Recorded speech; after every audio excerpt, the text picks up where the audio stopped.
Robert ഗ്രീനിന്റെ the 48 loss of power എന്ന പുസ്തകത്തിലെ 24-ാമത്തെ നിയമം, ഒരു തികഞ്ഞ ദർബാറിനെപ്പോലെ പെരുമാറുക. നിങ്ങൾക്ക് ചുറ്റുമുള്ളവർ ഈ പുസ്തകത്തിലെ തന്ത്രങ്ങൾ ഉപയോഗിച്ചേക്കാം. അവരുടെ ഓരോ നീക്കവും ശ്രദ്ധിക്കുക. അധികാരത്തിന്റെ ഈ നിയമങ്ങൾ നിങ്ങളെ ഉയർന്ന സ്ഥാനങ്ങളിലെത്തിച്ചേക്കാം, എന്നാൽ അത് നിങ്ങളുടെ സൗഹൃദങ്ങളെയും സമാധാനത്തെയും നഷ്ടപ്പെടുത്തിയേക്കാം. ആയതിനാൽ നിങ്ങൾക്ക് ഉണ്ടാവുന്ന നഷ്ടങ്ങൾക്ക് ഞങ്ങൾ ഒട്ടും ഉത്തരവാദികളായിരിക്കില്ല. ഈ നിയമം പറയുന്നത് ഒരു രാജാവിന്റെ കൊട്ടാരത്തിലെ അംഗത്തെപ്പോലെ പെരുമാറുക എന്നതാണ്. ഒരു കൊട്ടാരത്തിൽ നിങ്ങളുടെ അധികാരം സംരക്ഷിക്കാൻ നിങ്ങൾ വളരെ സൂക്ഷ്മതയോടെ പെരുമാറണം. നിങ്ങളുടെ ലക്ഷ്യങ്ങൾ, ഇഷ്ടങ്ങൾ, ഭയങ്ങൾ എന്നിവയെല്ലാം രഹസ്യമാക്കി വെക്കുക. ഒരു തികഞ്ഞ ദർബാറിനെപ്പോലെ പെരുമാറുമ്പോൾ നിങ്ങൾ മറ്റുള്ളവരെ സന്തോഷിപ്പിക്കുകയും എന്നാൽ നിങ്ങളുടെ സ്വന്തം താൽപ്പര്യങ്ങൾ രഹസ്യമായി സംരക്ഷിക്കുകയും ചെയ്യും. കൂടുതൽ വിശദമായ വിവരണം. ഒരു ദർബാർ കോർട്ട് എന്നത് ഒരു രാജാവിന്റെ കൊട്ടാരമാണ്. അവിടെ എല്ലാവരും അധികാരത്തിനുവേണ്ടി പോരാടുന്നു. നിങ്ങളുടെ എതിരാളികൾ നിങ്ങളെ എപ്പോഴും നിരീക്ഷിക്കുന്നു. അതുകൊണ്ട് നിങ്ങൾ നിങ്ങളുടെ യഥാർത്ഥ സ്വഭാവം മറച്ചുവെച്ച് നിങ്ങളുടെ സ്ഥാനത്തിന് അനുയോജ്യമായ രീതിയിൽ പെരുമാറണം. ഒരു തികഞ്ഞ ദർബാറിനെപ്പോലെ പെരുമാറാൻ നിങ്ങൾ താഴെ പറയുന്ന കാര്യങ്ങൾ ശ്രദ്ധിക്കണം.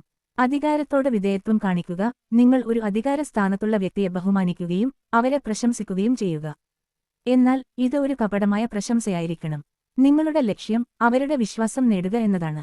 നിങ്ങളുടെ ലക്ഷ്യങ്ങൾ മറച്ചുവെക്കുക. നിങ്ങൾ ഒരു കാര്യം ചെയ്യാൻ ആഗ്രഹിക്കുമ്പോൾ അത് നിങ്ങളുടെ വ്യക്തിപരമായ നേട്ടത്തിനുവേണ്ടിയാണെന്ന് ആരെയും അറിയിക്കാതിരിക്കുക. നിങ്ങൾ ചെയ്യുന്നതെല്ലാം മറ്റുള്ളവരുടെ നന്മക്കാണെന്ന് അവരെ വിശ്വസിപ്പിക്കുക. നിങ്ങളുടെ കഴിവുകൾ രഹസ്യമാക്കുക. നിങ്ങളുടെ കഴിവുകൾ എല്ലാവരുടെയും മുന്നിൽ പ്രകടിപ്പിക്കരുത്.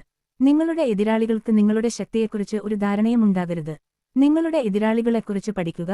നിങ്ങൾ നിങ്ങളുടെ എതിരാളികളുടെ എല്ലാ ചലനങ്ങളും നിരീക്ഷിക്കുക. അവർ ആരുമായി ബന്ധം സ്ഥാപിക്കുന്നു, അവർ എന്താണ് ചെയ്യുന്നത്, അവരുടെ ദുർബലതകൾ എന്താണ് എന്നെല്ലാം നിങ്ങൾ പഠിക്കുക.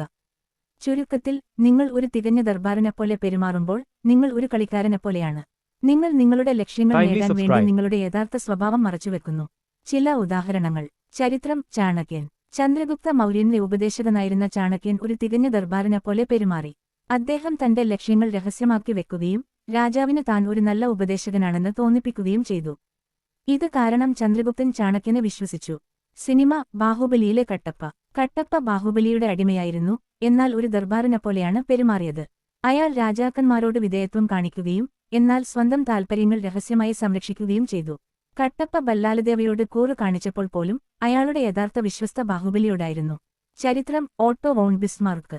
ജർമ്മൻ രാഷ്ട്രതന്ത്രജ്ഞനായിരുന്ന ബിസ്മാർക്ക് താൻ ഒരു വിഡ്ഢിയാണെന്ന് നടിച്ചു.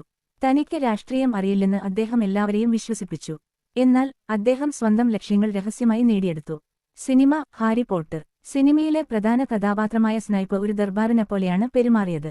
അദ്ദേഹം വോൾഡ്മോർട്ടിനോട് വിധേയത്വം കാണിക്കുകയും എന്നാൽ ഹാരി പോട്ടറിനെ സംരക്ഷിക്കാൻ രഹസ്യമായി പ്രവർത്തിക്കുകയും ചെയ്തു. ചരിത്രം. എലിസബത്ത് രാജ്ഞി. എലിസബത്ത് രാജ്ഞിക്ക് ഒരു പുരുഷനെപ്പോലെ ധീരമായി പെരുമാറാനും ഒരു സ്ത്രീയെപ്പോലെ മൃദുവായി സംസാരിക്കാനും അറിയാമായിരുന്നു. ഈ തന്ത്രം കാരണം യൂറോപ്പിലെ എല്ലാ രാജാക്കന്മാരും അവളെ ഭയക്കുകയും ബഹുമാനിക്കുകയും ചെയ്തു. അവർ അവളുടെ യഥാർത്ഥ സ്വഭാവം മനസ്സിലാക്കിയില്ല. സിനിമ. The godfather. ഡോൺ കൊർലിയോൺ തന്റെ എതിരാളികളെ നേരിടുമ്പോൾ അദ്ദേഹം അവരോട് സൗഹൃദത്തോടെ പെരുമാറുന്നു. എന്നാൽ അത് അദ്ദേഹത്തിന്റെ ഒരു തന്ത്രം മാത്രമാണ്. ഡോൺ അവരുടെ വിശ്വാസം നേടിയെടുക്കാൻ ശ്രമിക്കുകയും പിന്നീട് അവരെ ആക്രമിക്കാൻ ശ്രമിക്കുകയും ചെയ്യുന്നു. ചരിത്രം. ഇന്ദിരാഗാന്ധി. ഇന്ദിരാഗാന്ധി ഒരു ദർബാറിനെപ്പോലെയാണ് തന്റെ മന്ത്രിസഭായോഗങ്ങളിൽ പെരുമാറിയത്.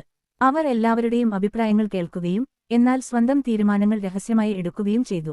ഈ തന്ത്രം കാരണം അവർക്ക് വലിയ അധികാരം നേടാൻ കഴിഞ്ഞു. Cinema. The Lord of the rings. സിനിമയിലെ ഗോലം എന്ന കഥാപാത്രം ഒരു ദർബാറിനെപ്പോലെയാണ് പെരുമാറിയത്. അത് ഫ്രോഡോയോട് വിധേയത്വം കാണിക്കുകയും എന്നാൽ മോതിരം മോഷ്ടിക്കാൻ രഹസ്യമായി ശ്രമിക്കുകയും ചെയ്യുന്നു. ചരിത്രം. ക്ലിയോപാട്ര.